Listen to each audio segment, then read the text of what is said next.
مگر ہم اتنے بڑے بے ایمان ہیں، ہم اتنے بڑے مکار ہیں، ہم اتنے بڑے خود غرض ہیں، وہ 5 ٹائم کی نماز بھی آج ہم سے پڑھی نہیں جاتی، 5 ٹائم کی نماز بھی ہم پڑھنے کو تیار ہیں۔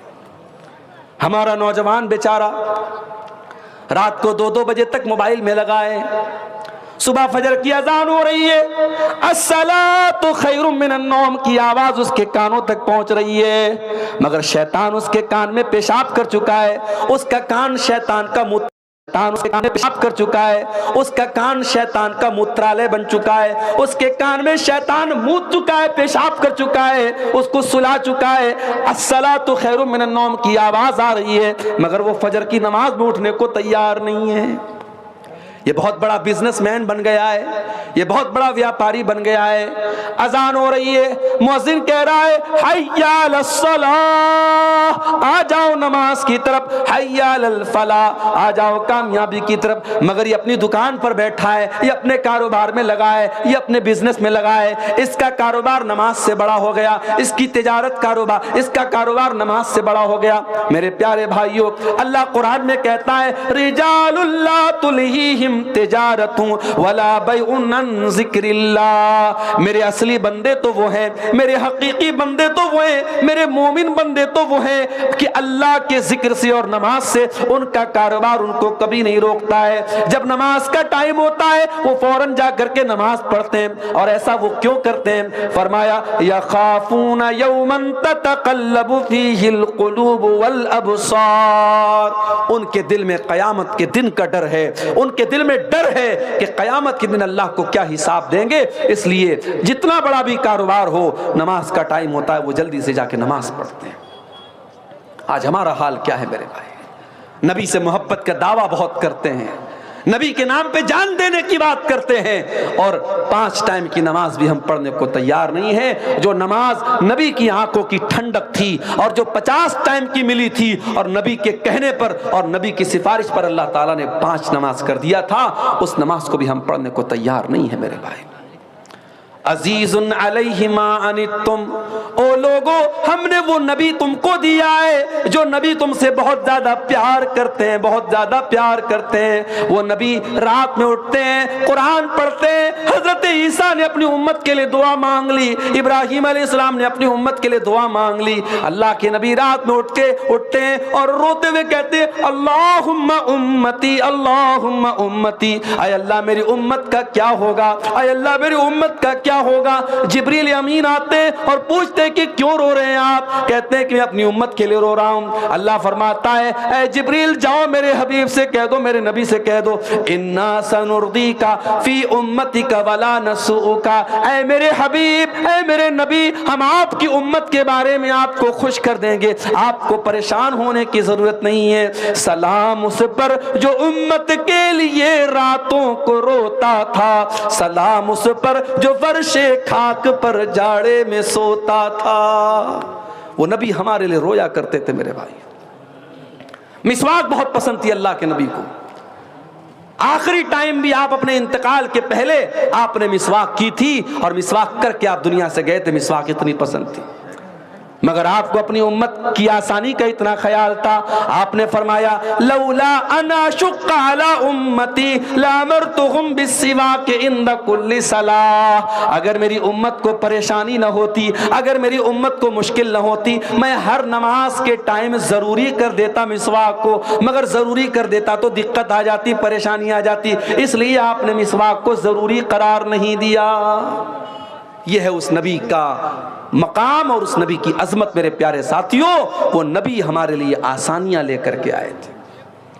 اور آگے بڑھیے، دنیا میں تو اس نبی کا جو مقام ہے وہ ہے ہی، کل قیامت کے دن بھی اس نبی کا ایک الگ مقام ہوگا، ایک الگ شان ہوگی۔ آپ نے فرمایا انا سید ولد آدم یوم القیامہ، میں قیامت کے دن تمام آدم کی اولاد کا سردار رہوں گا۔ واول من ينشق عنه القبر، اور قیامت کے دن سب سے پہلے میری قبر پھٹے گی۔ واول شافع، اور قیامت کے دن سب سے پہلے میں سفارش کروں گا۔ کوئی نبی سفارش کرنے کو تیار نہیں،